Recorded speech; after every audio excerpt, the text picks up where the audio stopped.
I mean, Julian de Guzman was kind of upfront about saying he wanted to go into the start of preseason with his full roster. We still have the two DPs that we had at the end of last season.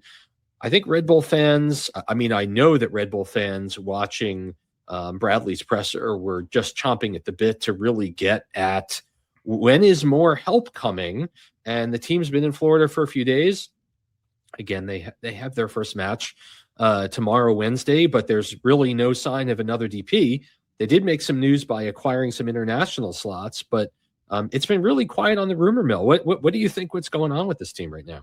Yeah, it's certainly been an interesting couple weeks, and I think that those promises made by Julian in, I want to say that was September, October, when he was first introduced in his new role, head of sport, and since then, it's like you said, they've brought in Kate Colwell, who is obviously, a somewhat well-known U.S. men's national team player.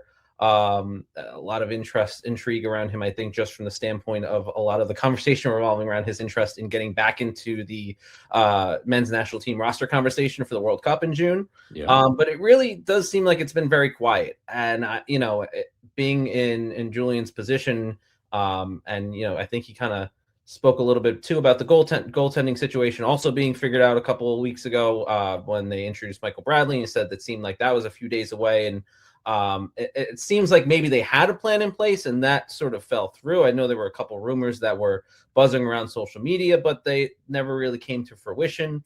And right now it just seems like there's no buzz outside of what they've already done. And I think that has frustrated a lot of Red Bull fans. Obviously you are very tight with the community, and you know how frustrated they are after last season. And I think the promises made in that press conference last year when Julian was first introduced, I got the sense it was, we're excited to hear this, but we've heard this before, right?